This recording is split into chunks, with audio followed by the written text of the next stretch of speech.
Happy Thursday, everybody. Welcome to Office Hours Live with Freelancing Freedom. My name is Brad Hussey. Excited to be here. Excited to do this again this week and to answer some questions, to add some value, to help you guys start your businesses. So I'm excited for today's office hours. As we all know here, it's a little bit different this week. Usually we have an intimate audience and we answer questions, usually students within the course, within the courses at Freelancing Freedom. And we answer questions that you have about the course, about your business, about getting clients, about creating products and services and websites and all that sort of stuff. So I'm really excited for this one because it's going to be a little bit different. We are going to answer questions, and I encourage you to ask questions in the chat, or if you've submitted in the type form previously. Alea is going to be adding those questions so that I can see them, and I'll be answering them as well in a dedicated Q&A section of this live stream. I'm going to try my best to keep this under an hour, just to be respectful of everybody's time. And also, it's at the end of my workday, and I usually like to call it quits at 5 so I can go and be with my family. So let me see who is here. I want to shout out to everybody here. Participants, let's see. Hey, Alea, always good to see you here. Mechano43, Leonardo, Andrew, good to be here. We got Kevin, Mark, Monique. Let's see who else. David, Kenny, Tim, Nightlight on graphic design. Good to see some familiar faces here from the course, and good to see some new people here as well. Bailey, how's it going? Okay, so let me know how you got here. Did you get an email from me? Was it through Facebook? Was it through Slack? I want to know how you heard about this office hours. And hey, Lori, hey, how you got yourself here. And then let me know as well, while you're sharing that with me, or with everybody rather, what it is you are struggling with in terms of the 3 roadblocks that I presented to you. So starting a business, growing your side hustle, and then the 3rd level is optimizing and automating and scaling. So the first implies that you don't have any business and you're just starting out. The second implies that you've got something going on, but you want to figure out how to grow it, take it to the big leagues. And the third is you have a business and it pays the bills, or maybe it's full-time, and you want to know how to take that to the next level. So let me see here. David and Bethany, Tim, Mechano, Andrew all found me through email. That's great. Glad you got my email. We got someone from Poland. That's amazing. And yeah, Nightlight On is our lovely Lori. Yes. I know the business name, your graphic design name, but when your name isn't associated with the profile picture, I have to start going through my memory and trying to figure out everyone's names. Let's see. Brandy says getting started. Monique is the second one, so growing your side hustle. Kate, Freelancing Freedom, level 3. So looking to take that to the next level, even further. So how you scale and optimize and automate, incorporate products and services, standardization. Andrew says growing my side hustle. Mechano43 says, right now I'm just starting a business and want to know more about advertising, pricing on my site. Sorry, I missed the last show. Don't worry about it. If you have any questions about pricing and anything at all, really, ask it as a question in the chat there. Alea will tag it as a question and I will see it and answer it in a Q&A. Bailey says, the first one, starting in confidence. Okay. So you're in the right spot because today, this office hours is all about those 3 primary topics. And I'm going to dig into that here in just a couple moments. I do want to offer everybody here right out the gate. I know I said if you stick around to the end, I'll give you a free gift, but I know that not everybody can stick around till the end. And sometimes it's just nicer to get people on, to get people excited right out the gate. So I have a free gift, a free download, a free thing for you. Some of you may already have it. Others, you probably never heard of it. It's called the Revenue Roadmap. And I'm going to put that link in there, a short link. And the Revenue Roadmap is essentially a free tool that I created to determine the financial viability of your business ideas before you launch. It's a fun tool that it's kind of like a choose your own adventure. It's an interactive and fun exercise, like a workbook even. It's online, and it will help you based on your input and the questions to formulate a unique plan and strategy and generate a customized business model with action steps to achieve your revenue goals. So it's going to be very relevant to what we're talking about today. Now, whether you're starting out, growing a side hustle, or looking to incorporate more profitable products and services and scaling up in your current business, so level 1, 2, and 3, the revenue roadmap is going to prove to be very useful on your journey. And you can use it over and over again. It's just like a fancy survey that is somewhat smart. I'm actually working on making it even better because the tool I use, the software I use to build it, just added some new features that lets me do smart calculations and stuff. So I might be able to make the tool even smarter based on your feedback. I know a lot of people did the revenue roadmap and they didn't receive the results. And so we kind of got ourselves in a tizzy and in a panic. And I know Alea's been manually sending out everyone's results from the past couple months. But we fixed that. And so if you want to give us a second chance with the roadmap, I promise you will be happy about it. And if not, it was free. So stop complaining. Anyway, let's see. We got some chat going on. From New Jersey. That's awesome. Hey, James, how's it going? Ready for an early sign up for the next module? Woo! Brandy says, love the revenue roadmap. Got my husband on board and motivated. Awesome. This is so great. This is awesome. Okay, cool. So I got you your tool there. The link is there. We shared it. It's in the description of the live stream. It's also there. I've shared it and Alea shared it as well. The link, bit.ly/rev roadmap. It's all there. Grab that. It's free and that will automatically get you on the waiting list for the new course, which we'll talk about later on. There's no obligation to sign up or anything like that. It's more so that you will get information about the course so that you are not in the dark and so you know when we open the doors. And then you'll also get the early bird kind of pre-order price, which is going to be very generous. Okay, so welcome to Office Hours Live. Happy to see some new people here. Happy to see some familiar faces as well. Like I said, what you're going to expect from this is more of a workshop. This is kind of more of a training, free workshop, kind of an impromptu training session. And we're going to talk about the 3 major roadblocks that people experience when starting their business or within business rather. So I don't know where to start. I'm starting from scratch. What's involved with that? I want to grow my side hustle. I already got something, but I'd like it to be a little bit more significant. And number 3 is I want to scale and optimize, grow. I want to take it even further. Now, of course, in 45 minutes, I'm not going to be able to go as deep as I want to. That's why I create other content. I write blog posts. I do weekly live streams. And most importantly, I create courses at freelancingfreedom.com. And I'll let you know about the new ones in a moment or a little later on. To dive deeper into this. So the point of this is to help you, to give you something to chew on, to give you something to think about, and I aim to be generous with it so that you can go and do something with it, like the revenue roadmap. That should help you out quite a bit, and give you something to work with so that you can see that I'm honest in this. I'm not trying to trick you into anything. If you don't want to join any courses or anything, that's totally fine. If it's not for you, it's not for you. But if you're here and you want to start a business or you want to grow your business, whether you're in, whatever niche that is, not just web design, not just tech stuff, it's not specific to that. It's more so if you want to start a business, provide for your family, make extra income, and do something meaningful with the talents and gifts and abilities that you have. That's what I'm here for. And that's why I want to do this workshop for you today. Kenny has a couple of questions there. I was planning to share, not decided exactly what when soon with my boss. My plan to be a freelance web developer as a side business. Amazing. I need your advice if I should share my plans with him. Kenny, we'll try and answer that question a little bit later in the Q&A.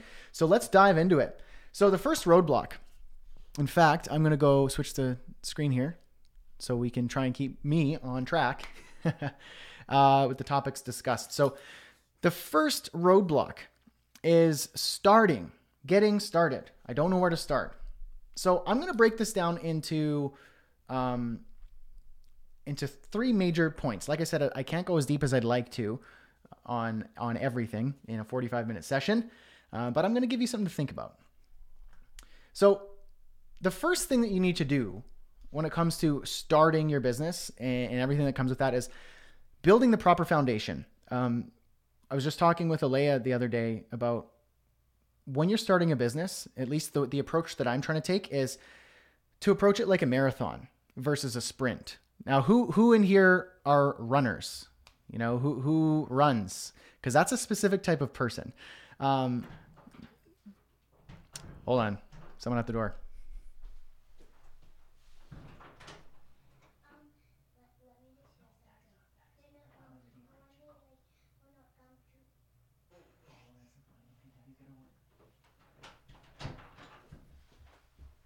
You never know when you're going to be interrupted when you're working from home. Okay, so runners. The point here is that the mindset that you have to get into when running a marathon is very different than the mindset of running a sprint.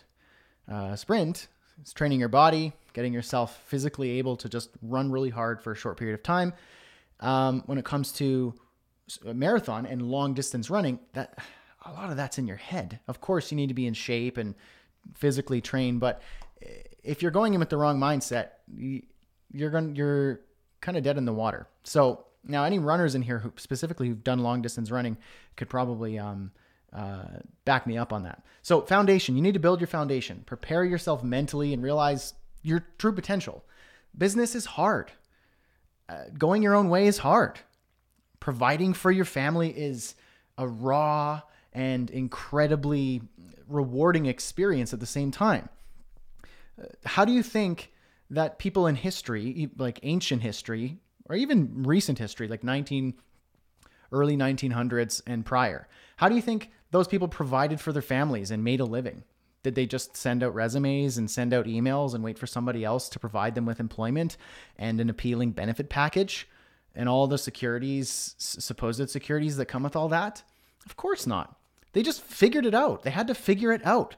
They relied on their gifts, their abilities, their talents, and just sheer grit to put food on the table and survive and carve out a good life. And that's entrepreneurship. That's what you've got to prepare for. You've got to be able to look at the big picture and play the long game, do the marathon. Like I said, it's not a sprint. There's a lot of advice out there nowadays that they say, there's quick ways to make money. There's quick ways to do this, and they'll even try and say like, this isn't a get rich quick scheme, but if you sign up for my thing, you'll be able to make tons of money in a really short period of time. If that's not a get rich quick scheme, I don't know what is. It's not what it's about. People are too focused nowadays on the short term, on the instant gratification, on the how can I serve myself as quick as possible. And they don't have the ability to step back, or at least they don't have the experience to step back and see the bigger picture. The challenge is to step back, don't be short-sighted, and look at the big picture and mentally prepare yourself, build a foundation, understand that it's not easy. And it's not just luck either. It's not luck. Business and starting businesses and being successful, providing for your family, that's not luck. It's just doing the right things, knowing the right people, and being persistent, seeing the big picture, knowing that if you fall down, that's not the end of the world. Get up. Somebody needs you. Somebody needs you. Don't rob them of that. The way I see it, there is room at the table, even if it means that you built the table yourself. So that's the first point, the foundation, understanding the mindset and the headspace of being a business owner. And you can't skip that. You can't skip it. If you skip it and you go and try and run a marathon, good luck. Good luck. Okay? Second point, success is measured by service. You need to always start with service. You need to understand that business is about service. You don't get to skip that. People ask me and go, Brad, I want you to just teach me how to create like an online course so I can make a lot of money really fast so I can go travel to Thailand. Come on. That's you serving yourself. I didn't say success is measured by serving yourself. Your business exists to serve and solve problems. You can't skip service. That's the through line through it all. From starting out and getting your first client and literally serving that person to growing and having an automated, scaled up, high impact business with multiple clients and customers and different products and services, whether you're online or offline or a mix of the two, a hybrid, you create physical products to digital services or somewhere in between. Service is at the core of all of that. If you take service out of that, you're like a plant that is out of the ground and you're not watering it. There's a cut flower methodology or whatever it's called. There's a name for that. But it's about service. Whether you have an online course or you're doing a live workshop like this one, or you have a client that you're on the phone with and you're trying to help them solve a problem. It's all about service, serving them. Nowadays, our culture is all about serving ourselves, finding what we want to do, seeking ways to serve me. Making your business about other people is what's going to stand out, not you and your selfish desires. Now, I'm not saying that as I'm not trying to tear anyone down or anything, because people are inherently selfish. Naturally, we try and look out for ourselves and protect ourselves, and that's not necessarily a bad thing. But if you act on that so much and you focus your life, and the culture is perpetuating this with social media, instant gratification, people wanting things now, people wanting things fast, people wanting things yesterday, and people being upset and outraged if they're not getting the exact things that they want so that they can serve themselves. Come on. That's what's going to differentiate a successful business owner and entrepreneur from a person who's just who wants something more and thinks that they deserve something more, but isn't willing to put in the time, energy, persistence, and grit. They just think that they deserve it. Susan says, so true. I'm already getting, 5 minutes in? 17 minutes in, and I'm already fired up. Beauty. Okay. So, as I said, the success of your business and the health of your bank account is a byproduct of how well you serve. A lot of people think they want to start a business so they can make a ton of money. That's not what it's about. Maybe if you go to a business school nowadays, you get an MBA or something like that, they'll tell you that the number one rule in business is to maximize shareholder value and profits. No thanks. Business has always been about serving people and solving problems, not about finding ways to make yourself rich. Now, if you've become wealthy in the process, that's not because you're so great and awesome and you really wanted that. It's because you actually saw a problem, you solved it, and you solved it so well that you were rewarded by it. The success of your business and the health of your bank account is a byproduct of how well you serve. Take service out of it, you don't get to have the fruits of your labor, because what labor is there to bear the fruits of? So that's the second point. Success is measured by your service. At any point, I don't care if you're starting or if you're looking to scale up to a 6 or 7 figure online empire. It's about service. You take service out of that, you don't have anything worth its weight in salt. Okay, the third point in the first section here is find your audience. Find what hurts them and solve their problem. Okay? The formula for business is really quite simple. Now, it's not easy, because if that were the case, then everyone would have businesses and everyone would be making good money and the world would be a very happy place with no problems. But that's not the case. It's not easy. Business is hard, but the formula for business is very, very simple. To understand this, think about what I call the passion, problem, profit formula. So think of a Venn diagram. One circle says passion, one circle says problem, and one circle says profit. And they all overlap at some point. So passion and problem overlap a little bit, problem and profit overlap a bit, and problem and passion overlap a bit. And they all overlap somewhere in the middle. They all intersect in the center. The passion includes what it is that you love, things you're good at, groups and communities you're passionate about, your passions. We all know your passions. I don't need to have a little workshop on our passions. You know what you're passionate about, okay? If you're good at something, you love something, you love some sorts of people and things, and think about that, okay? That's an easy one. Now, the problem is a problem that people experience. Pain points, struggles, things that keep them up at night. So a market problem. So things like, let me think of just like some random ones. Like, here's a funny one. When you hole punch, we were hole punching something the other day. And when you hole punch in a piece of paper and then the hole punch cut doesn't go in far enough from the edge of the paper, it kind of just punches a hole on the edge of the paper. And so now it can't clip in the binder anymore. That's a problem. And somebody created a solution for that. And it was reinforcements, those little sticky white reinforcement circles that you just stick on. So now that you have an actual hole that you can put in the binder. Now that's a problem. That's a market problem. A very small one, but it's quite possible the person who invented the reinforcement made a killing, because that is a very painful and annoying problem, but a very small one still. Things like a polluted ocean is a big market problem. Things like, people not knowing how to start up a business. That's a market problem. Just think of market problems that are related to the passions. So I can think of the problems like reinforcements on your binder or on your paper. That's a problem, but I don't care.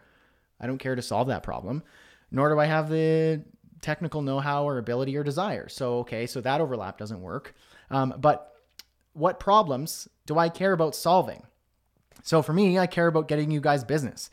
I care about getting you to figure out who you are, what you're made for, and creating a business solving people's problems based on your passions and your skills. I care to help you get to where you're trying to go so that you can provide for your family and make a life and embrace the freedom that you're created to experience. So for me, that's a market problem that I'm very passionate about. I see that people are sad and lost and they want something more that's more than just me. They want something bigger. They want to experience that. And so for me, that's a problem, and I'm very passionate about that problem. Now, so that's the problem part of the formula. The next one is profit. This is the market's willingness to pay for a solution for their problems. So it could be a small problem. People don't care about paying for it because it's not painful enough to pay for it. So that's not good enough. But maybe it's very painful and they're willing to pay whatever it takes. So a marriage that's falling apart and you need counseling, that's a very painful problem that people are willing to pay for, because that's one of the biggest things that one of the biggest pain problems that they will ever experience. They want to solve it. So they don't care what it takes or what it costs. So things like this, there's a degree, a continuum of how much something hurts, how painful a problem, and how profitable it is. Now, I'm not saying profit. This is where people get confused. You can go, okay, someone's struggling. Let's profit off of their struggle. That's evil. That's what crappy people do. That's what a jerk does. What a good person does is aligns it with their passions and go, I don't want people to struggle in their, let's say, marriage. I don't want people to struggle with diet. I don't want people to struggle with providing for their families. I want to help them. If I can find out what hurts them and I can create something or provide something or invent something or produce something that gets them out of that, I will feel great and they will be willing to pay for it. That's a good thing.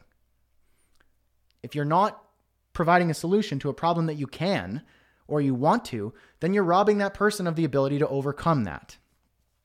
So perhaps you're passionate about something and there's a small market problem. There might not be profit in it. Maybe there's a big market problem with big money in it, but if you don't have the passion or ability to solve it, you got to keep looking.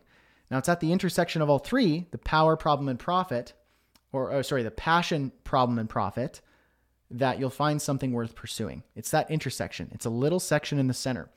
So discover your passions. Find a small viable market that you wish to serve and discover what keeps them up at night and create something that solves that problem for them. That's what you need to know about starting. That's the first point. That's the hardest part. The rest of it, pricing, creating products and services, selling, planning projects, marketing, that stuff is simple. Not easy, but simple.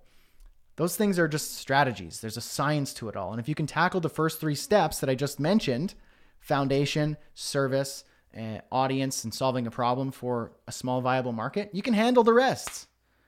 And if you can't get past those 3 steps I just mentioned, then you're probably not cut out to start a business. You don't get to skip the line. There's no free lunches. If you say to me, you know what, Brad, I don't like mindset stuff. That's for dummies. I just want to create a business and make a lot of money. But I don't want to put in the time, and I'm really busy on Netflix. So can you just give me something that just solves the problem for me? Sorry, you're not cut out for it. You're going to have to go somewhere else. But if you're willing to look inwards and see what it is that's holding you back, unleashing yourself from that, building a solid foundation, and leading with service, stepping back, preparing for a marathon, getting ready for something really hard, find out what's worth your energy, find an audience, what hurts them, and build something for them, create something for them. Now we're talking. Okay, so that's the first point. Now, again, if you have any questions about this, shoot them up there in the Q&A. We're going to address those questions as we go through, or near the end, or if something comes up that I want to answer, then we could do that. Kenny actually asked a couple questions, and maybe I'll answer those right now as we're in this topic, and then we'll jump into the second topic. Alea first, though, she said there is no business without customers and clients, so not serving others is a good way to end your business. Exactly. Okay. Let's see. Kenny, Kenny's first question was, I was planning to share with my boss my plan to be a freelance web developer as a side business. Should I share my plans with him? Why would you share that with him? Kenny, just asking. Basically what I'm saying, if you're going to, your employer's not going to be happy about that idea. So if you share something with him like that preemptively, he's probably, or he or she is probably going to find a way to get rid of you sooner than later. And that won't work to your advantage. My thought is how can you, unless your employer's, you really just want to get rid of that setup, that's your prerogative, but find a way, I think, to slowly let go of the reins and allow your employer to give you the ability to step back a bit while still serving him or her. So think about this. How can you pitch to that person? So pitch to them, say, I want to try working from home 1 day a week. If you'd be willing, I'd love to do a trial run with you for 2 weeks on Monday or maybe Friday. Maybe Friday's a less busy day, or, maybe not Friday because they might think you're looking for a long weekend, like a Tuesday. Take the day off from work to work from home exclusively and show them that I can provide just as much value and more by working from home that 1 day a week for just 2 weeks as a trial run. If you don't like it, then we can scrap the idea. If you do like it, I'd like to try it out for a month, 1 day a week. While you're doing that, do your work from home for your boss, but you also now have more time to work on your other thing, grow that. Try and incorporate that. Now, if your boss goes, whoa, Kenny, you're really good at working from home, I really like the results you're producing, you can say, I'd love if we could try this out for 1 week a month. Can we try 1 week as a trial? Try this out and show your boss how much value you can add, how much you can get done and produce in that 1 week working from home. And pitch that as, I will work 1 week away from the office per month. And slowly let go of the reins to show that you'd actually just be better as a contractor or someone who could work from home exclusively. That's an idea to work with. So Kenny, I don't think you should just share that you want to quit. I think you should find a way to add value to your employer so that you can have a mutually beneficial relationship. Now, if that's not going to work, you might need to eventually get to a point where you put in your notice and everything like that. But I don't think that you should quit your job to start a side business. You might think that I'm all about quit your job and follow your passions. I am not all about that. I am all about make smart choices. Quitting your job to start a side business is not a smart choice. Your side business should be viable and prove itself before you should even consider quitting. So find a way that you can let go of the reins with your boss. Hope that answers your question, Kenny. Thanks for the question. I appreciate it. Okay, let's jump into the next roadblock here. Here we go. Boom. Growing a side hustle. Taking that side hustle to the big leagues. So that first roadblock of launching and getting started is where I think most people are getting caught up and rarely ever pass. So a lot of people they say, you know what? I want to start a business. I'm ready. Let's do this. And then they don't get past that first roadblock, and then that's it. Once you get past that first stage, however, a new roadblock presents itself. Taking your small business, that side thing, that little idea that's actually kind of proven itself to be, working a little bit. How do you take that to the big leagues? This is where having a good foundation, as I discussed in roadblock 1, is going to serve you very well. If you have your head in the game and you find an audience, a market problem, and book your first few clients with a basic solution, this roadblock is about strategy and making the right moves. So this roadblock 2 about growing that side hustle is about how to get fully booked and grow your consultancy with systemization, standardization, digital marketing, and automation. So here are some tips on growing that side hustle. Here are some things that you need to think about rather. There's a lot in this. And in fact, we're creating a course exclusively on growing, and we're calling it Systemize. I'll let you know more about that later. But this a 5-minute presenting you with some ideas, I could only scratch the surface, which is why we're creating some premium content on helping you if you're in this stage. But I'm going to give you some ideas. Standardize and document everything you do like crazy. Write down everything that you do in a day, a week, a month. Everything. When you're working, document the exact steps you do to complete each task, whether that's email, responding to a client, setting up a project, getting paid, sending out invoices, writing a project proposal, marketing, coming up with ideas, everything in crazy detail so that you can look on a piece of paper at the end of the day, at the end of the week, at the end of the month and go, oh, that's what I do. Now what you want to do is create a standard operating procedures handbook, complete with checklists to do everything in your business. So sending an email, here's the exact steps I take. Sending a proposal, here's the exact steps. Sending an invoice, exact steps. Coming up with an idea, exact steps. Research, exact steps. Reading books, exact steps. Literally everything that you do, create a standard operating procedure. I'm going to tell you why that's important. You might think, why would I do that? I know how to do my business. I don't need to see it on paper. That's going to hold you back, that mindset. Here's why it's important. Now you can comb through. You can see, you've just audited what you do. It's easy to forget what we do. So you can finish a day at work and go, I don't know what I did today. That's a problem. So you need to comb through everything you do and discover what it is that you can eliminate, delegate, and automate. I talk about that all the time. I talk about it a lot in my courses and in these new courses. That's a big topic we dive into. Eliminating the crud, the unnecessary, skimming things off the top. Going, I can't believe I spent time doing that. Why do I do steps like that? Is that how I send emails? Do I really check my email 48 times a day? That's got to change. Let's eliminate that process and let's batch it into once a day at 4 p.m. That's why I do office hours at 4 p.m., by the way. If I did them at 11 a.m., then I'd somehow make them into 2-hour sessions. I'd miss lunch and then I'd screw up my workday. If I do it at 4 p.m., I know that I only have 1 hour to get it done. On Thursday, which is usually a non-busy day for me, Fridays I usually are a little bit more relaxed, so it's not cutting into my day. I'm batching it for the right time. Eliminate the crud. You can see on your list what you don't need to be doing. Get rid of it. Get rid of anything that's holding you back. Delegate what it is that other people can do to other people. You've created an SOP, a standard operating procedure of everything that you do. Surprise, surprise. You don't need to do personally most of what you do. You might think that you're the only person who can do what you do, but that's a total lie. The only things that you should be doing personally are things that involve and require you. So maybe that's like talking to an actual client about your business, maybe shooting a video. I can't be doing a live stream and have someone else come up and go, hey, everybody, my name is Brad and I've been delegated to be Brad today. No, there are things that only you can do. Most of the rest can be done by other people. You have a standard operating procedure. You can go, here, I need your help. Do these 8 things for me every single week. How much? That time is going to now free up a whole bunch of your time, clear your plate, and now you can work on other things that are way more important that provide a way bigger return versus you just busying yourself with email, writing something, or whatever. And then automate with software. What can you automate? What are you doing that what are you doing that software can do? Are you sending invoices manually? Are you creating proposals or sending follow-ups for late payments manually?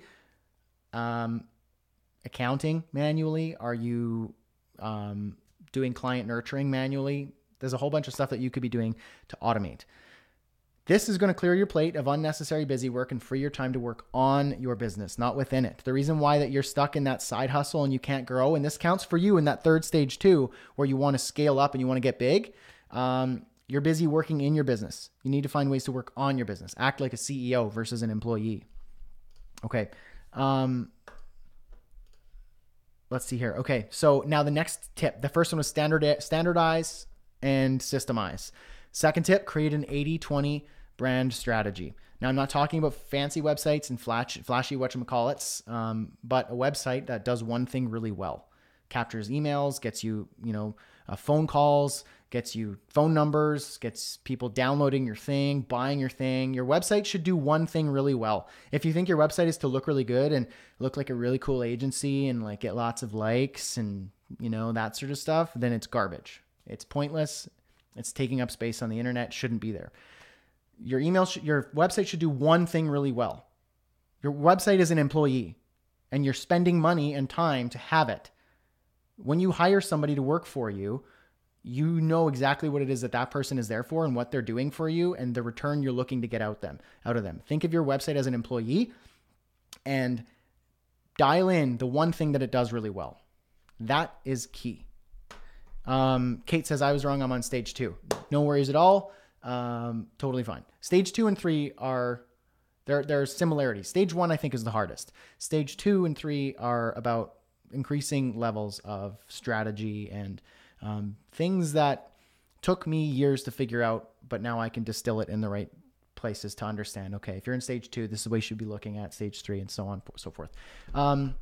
Okay. So the 80-20 brand strategy, you need a website that does one thing really well. I don't care if it looks fancy. If it's just a landing page that says, it gives you information, explains the problem for a particular audience, offers a solution, and there's a thing to download, purchase, or give a call to action, something to follow up on. That's the only thing. If there's only one thing it does and it does that well, then you've succeeded. You don't need to be doing everything.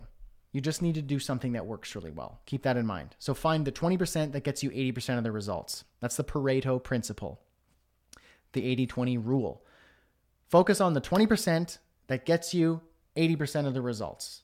Don't think you need to master a skill. Don't think you need to create a brand strategy that has all the social media. Don't think you need to go all in on this, all in on this, all in on this. No, you're just spreading yourself thin and you're going to fail. Find the 20% that's getting you most of the results. So it's like when you take a handful of spaghetti and you throw it up on the wall and a lot of it falls down. It's kind of like that. You have all this mess, you throw it up on the wall and you see, okay, 2 things are sticking. That's what I'm going to focus on. Those types of things, those customers, those strategies, those actions. 20% to get you 80%.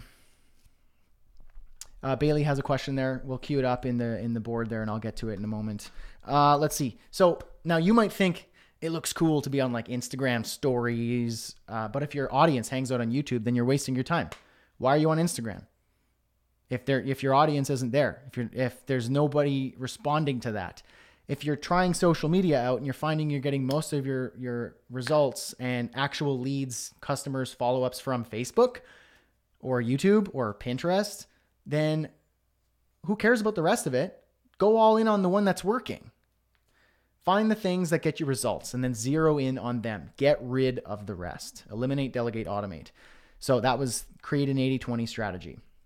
Now, the third point in the second stage here is to start growing an audience and becoming an authority. So this is where you need to know what your niche is. This is where the foundations and the first roadblock is key. If you're blogging or shooting educational video for everyone, doing live streams for everyone, you're just going in the general market and you're spreading a general message, no one's going to care. You need somebody to care. Find that somebody and ignore everyone else. So you need to know who it is that you are serving. Who is your audience? Who's the market? Who's the group? Who's the small, viable audience that cares about what you have to say? Go all in on them and forget everybody else. Add relentless value, be a resource, Education is the best marketing. Solve problems and serve without expectation of anything in return. After all, if you're serving a market that you care about, this is going to bring you authentic joy. And people will notice and eventually look to you for guidance and expertise. So when someone posts on Facebook, I'm looking for someone to help me, let's say build a website. And then you see a whole bunch of people panicking and going, hire me. I'm the one. I'm so good. I'm this. I could do it for $100. I'm so good. Look at me. It's all about me. And you're the one person who goes, here's 5 steps that you need. I just shot a video for you. Embed it in the comment section. There's 5 things. Let's say you're talking to a specific person. There's 5 things, Bailey or James or Kate, that you need to know that you can start right away. Do this. Here's a cheap way of doing that. Look out for freelancers who do this. This is the price that you should be looking for if you're hiring anyone. But in all reality, you could do it yourself. Here's exactly how. Give them a resource and be relentless with it. Guess what happens? That person stands out and everyone else looks like a fool because they're acting like a selfish fool. But you're the one who's adding selfless value. You're selflessly serving your audience. And then your audience goes, I like that person. They're authentic. I want them. Keep that in mind. Now, the last point here in growing your side hustle is to fill your pipeline to capacity. This is key. Fill your capacity. Fill your schedule with work. How much money do you need to survive? Knowing that number. How much do you need to thrive? Now, this is where the revenue roadmap is going to be very handy. It's a complementary tool to this one point. How much money do you need to survive and to thrive? What does that look like?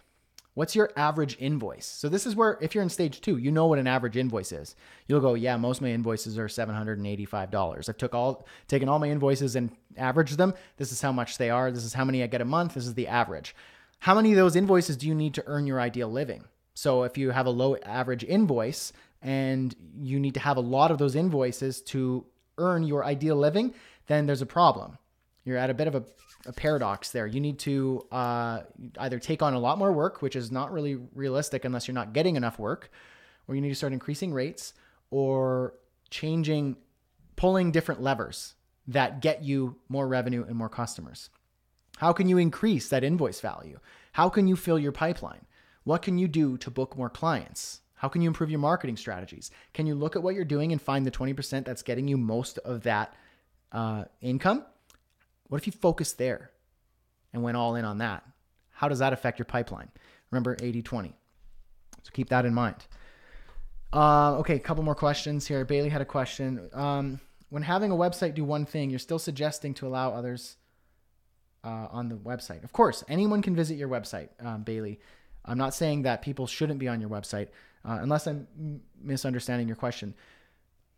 Your website serves to do something. A lot of people think that the website should just look good. It should be responsive. It needs to, have like a really cool hero image and parallax effects and whatever the latest and greatest CSS transition is of the day. And a bunch of nonsense, a bunch of garbage. As a web designer, web developer, I love all those technical geeky stuff, but none of it matters when it comes to booking clients.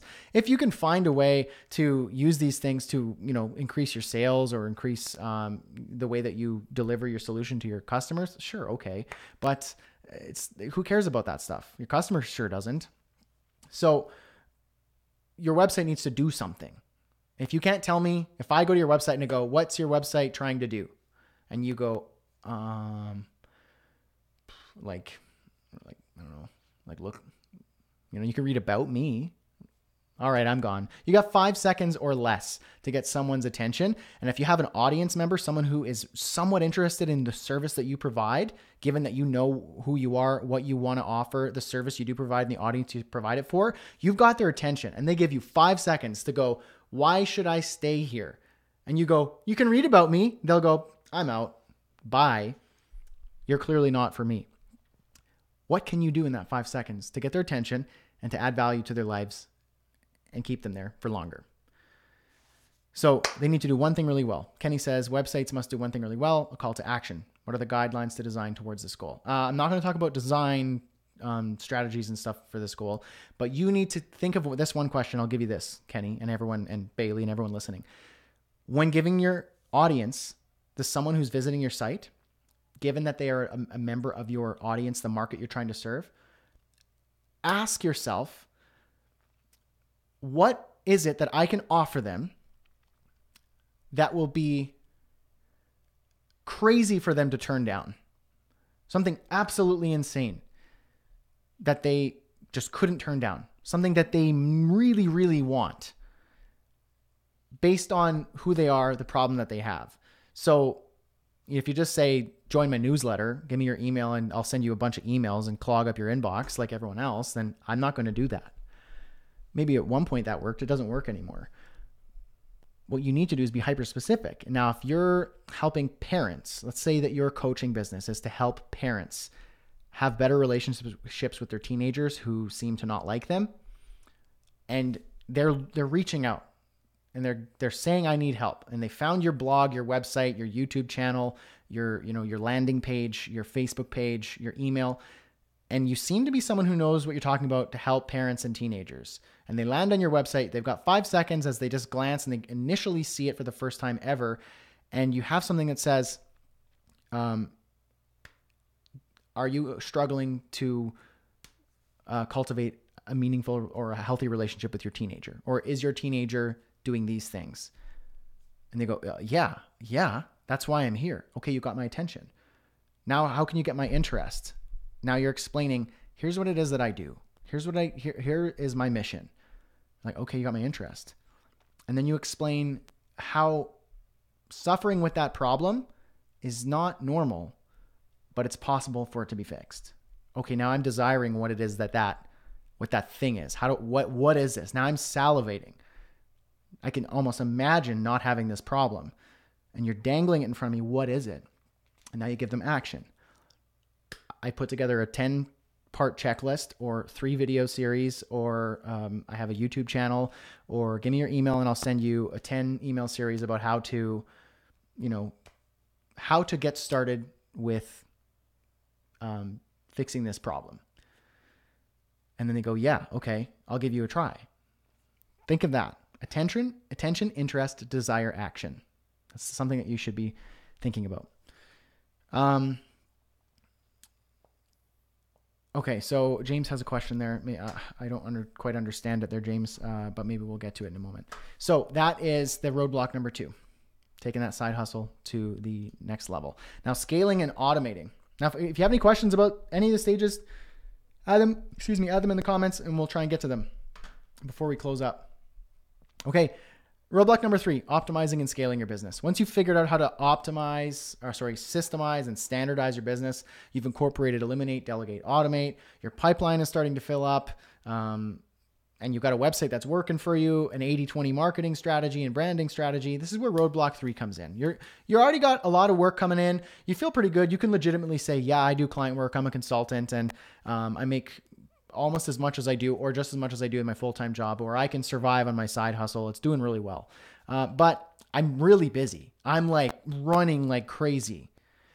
This is where optimizing and scaling and taking the mindset of a CEO is going to come in handy. So first, optimize. Again, applying the 80-20 rule, finding that 20% of your customers who bring 80% of the revenue. What do we do with the other 80% of the customers? How do we eliminate, delegate, and automate?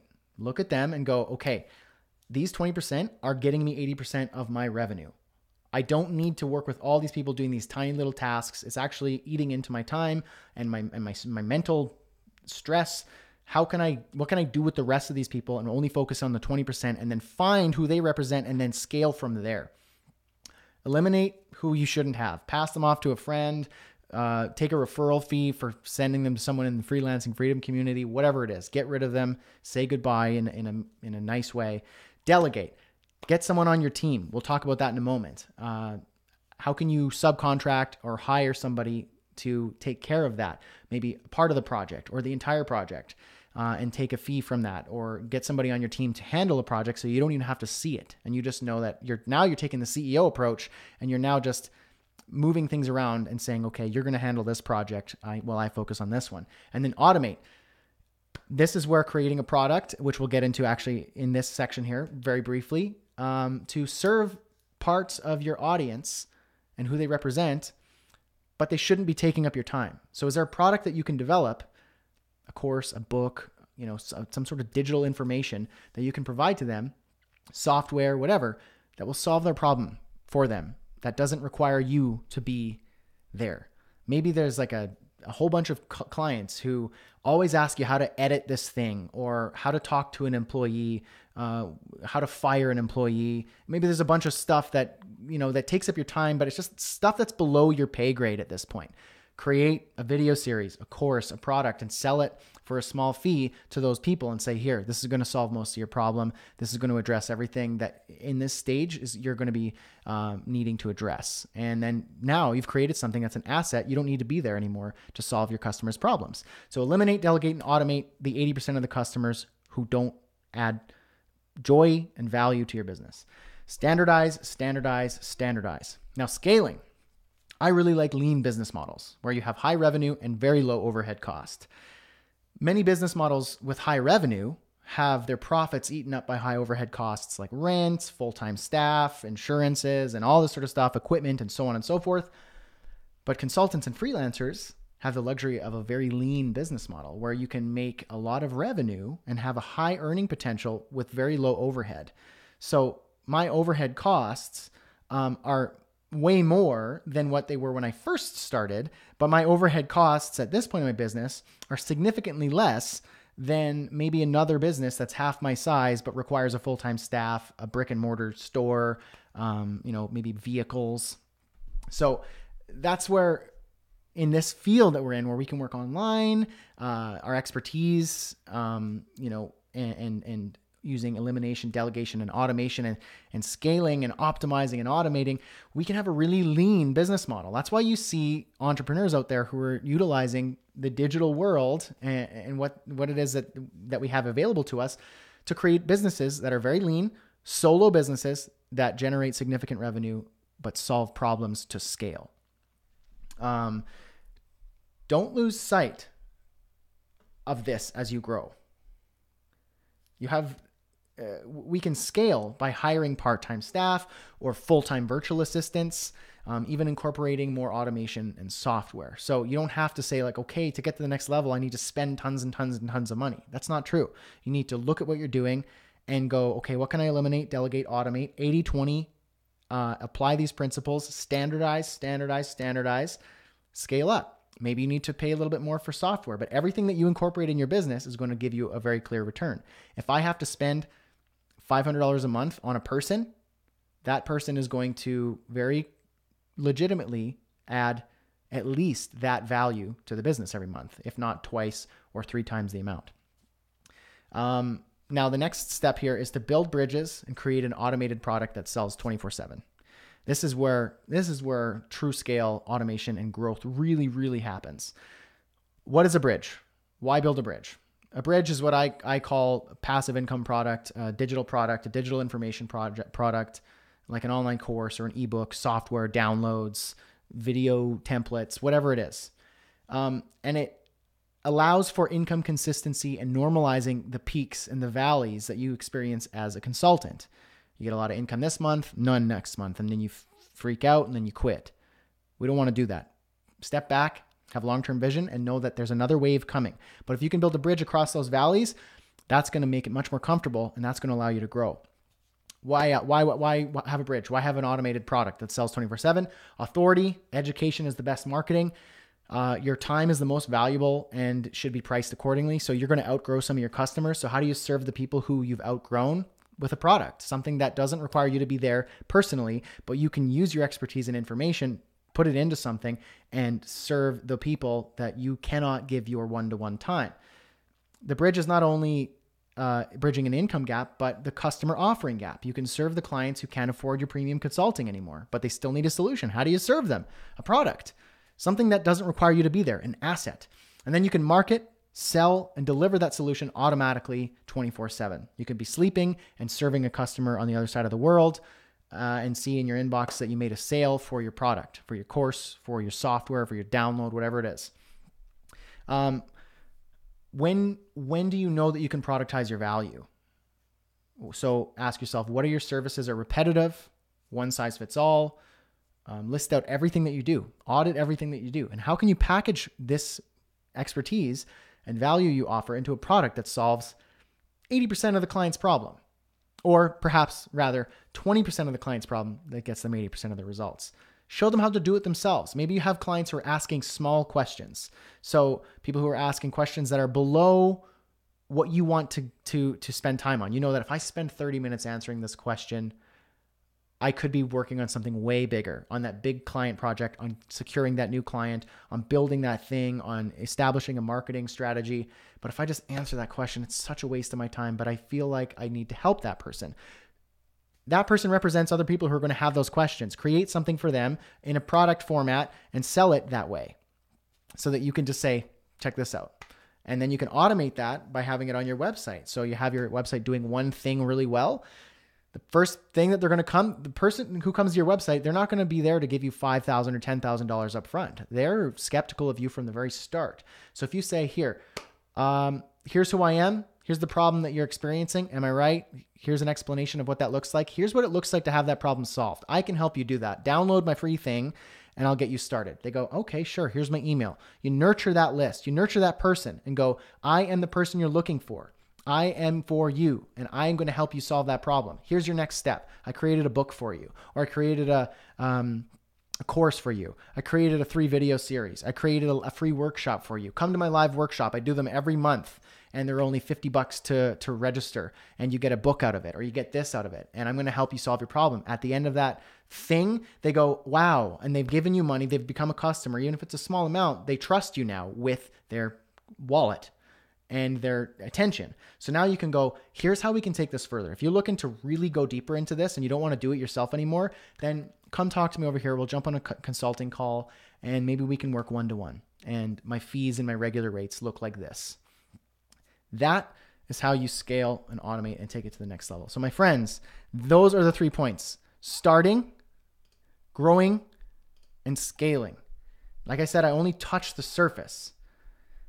And I can only skim the surface. I can't go very, very deep in on this in just like a short session. We're coming up on the end of our time here. But that's why I'm doing these, to answer these questions and to give you something to think about. And also to tell you that there are next steps. And I want to let you know about that in a few moments here. Now, there are a couple questions. Let's see. James has a question here. At what point in, say, 90 days to go should you show your big customer how far your progress is so far? 90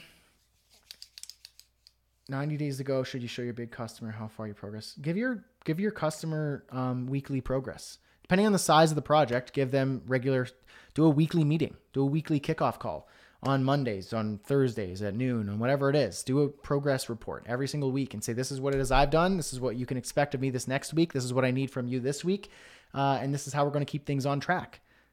Keep them in the loop because they want to know what you're doing with their money. Hope that answers your question. It was a very brief answer, but that's kind of what I got for you there. James says, what if your bridge delivery date is not going to be met, but the contract was irresistible? I don't know if maybe you understand what I meant by bridge, James, or maybe I'm misunderstanding your question. Yeah, Alea says, it sounds like you're speaking about a project or service, not a bridge. Yeah, exactly. That's what I think we're talking about there.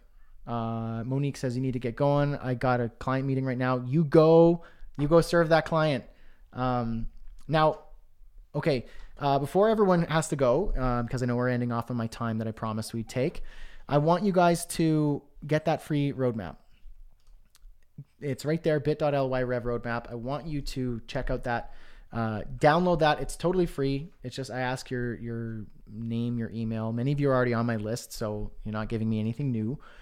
But any of you who are not, I encourage you to check out the revenue roadmap. It's like I said, an interactive tool that we are tweaking and improving as we go based on your feedback. That's going to help you plan and structure and understand what it is it's going to take for you to start your business and to know the financial viability of your business. It's a really fun tool, gets you thinking. And I know a lot of people who've done the roadmap. Actually, about 4,000 people have signed up for the roadmap in the last year or so. And so we get a lot of feedback and a lot of people saying like, whoa, I didn't realize that, or that really gave me some ideas. So check it out. I think it's gonna be valuable for you. And that'll get you on my list as well. So you'll be on my email list, and you've given me permission to send you emails. You can unsubscribe at any time.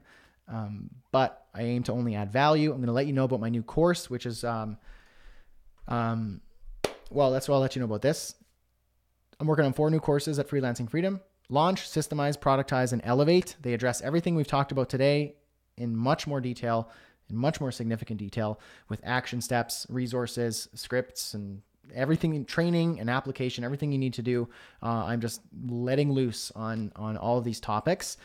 Production for the first course, Launch, is nearly complete. We'll be taking pre-orders very soon. It's going to be a reasonable cost. I know a lot of courses out there are in the thousands of dollars. I'm not aiming to do it that way. I'm trying to find the right position between investment and affordability. I know that people starting, they don't just want to dump a bunch of money on a course. So I get that. I totally understand that. So I'm going to find a way to make it reasonable yet an investment. I don't want people who are going to be kicking tires and just wanting to buy it just to like see what's going on. No, I'm only interested in the people who are ready. So if you're not ready, then it's not for you. This sort of stuff is for you. And maybe you can go, okay, this Brad guy knows what he's talking about and he's looking out for me and wants to add value to my life. Maybe I'll try this course out because I'm ready to go. That's what I want you to be in. Don't join any of my paid stuff if you're not ready to do it. So once you download that free gift, right there, you'll be on the wait list for Launch. I'll send you information about the course and let you know when we open the doors. I'll give you all that information. Kenny, is your revenue roadmap a bridge? No, it's not. But what it is it's like a lead magnet, essentially. It's one of those things where you go, I really like the idea of this and I would love what the revenue roadmap promises. I'll give you my email. So what you've given me is something more valuable than just money, is your attention, your permission to send you an email, to send you emails, to communicate with you. We've opened up the lines of communication so I can continue to add value in your life in the way that you've expressed needing help. So for me, I'm passionate about entrepreneurship, people providing for their families, finding your purpose and living out your mission. And the problem I see is people are lost. They know that life's more than just a 9-to-5 daily grind. And they want to contribute meaningfully to people that they care about, and they want to be able to provide for their families doing stuff that they love. I'm passionate about that. People don't know how to make that happen. I do know how to make that happen, and that's what gets me up in the morning to head down to the basement and get to work. That's what I get pumped about for my work. That's my mission. So for me, the revenue roadmap is a way for me to say, hey, I'm here. I want your attention, and I'm going to get your interest, and I'm going to give you what it is that you need because I'm passionate about serving you. And that's why I had the revenue roadmap. So it's not a bridge. My courses, however, could be considered a bridge. Well, at one point, my courses were a bridge. When I did exclusively consulting and client work, my courses were a bridge. And then that ended up growing. So I'm now in stage 4. So stage 1 is launch. Stage 2 is systemize. Stage 3 is productize, creating a product from your expertise and your consulting. Stage 4 is elevate. So how do you take all that and you go to the next level? So I've gone through these stages and am witnessing students going through all the stages at various times. I want to be able to help you get through all those stages as well. Let me see here. Ready to wake up at 4 a.m. Go hard, says James. Closed mouth never gets fed. I now ask all questions. Beauty. Tim says, thanks, Brad. Appreciate what you shared today. Good stuff. I appreciate you, Tim. And everybody, I encourage you to get that revenue roadmap. I'd be happy to serve you in there. And once you're on there, you'll know more about my courses that are coming up. And if you have any questions, again, about this, get on the list, send me an email. Well, we get that email and we'll get back to you as soon as we possibly can. Thank you, everybody. Really appreciate it. I promised you that this would be about an hour and I don't want to go past that and disrespect you that way. So I appreciate you. Thank you so much. I hope this was valuable to you. There will be a replay of this. As soon as I'm done here, YouTube takes 10 minutes or so to generate a replay. Share the replay on your Facebook wall, your Twitter, whatever it is that you do. Share it with a friend. Send an email to a friend of yours who has got the entrepreneurial spirit, was bit by the entrepreneurial bug, has a business idea, wants to grow, or is at one of these stages, because I would love to help more than just the people who are here. So share it with people you love. Sharing is caring. I really appreciate you. Thank you for being here. We do these every Thursday, so come here next Thursday if you want to get some more value and see if I'm for you and your journey. Thank you so much. Cheers. Much love. God bless. Catch you later. Have an amazing weekend.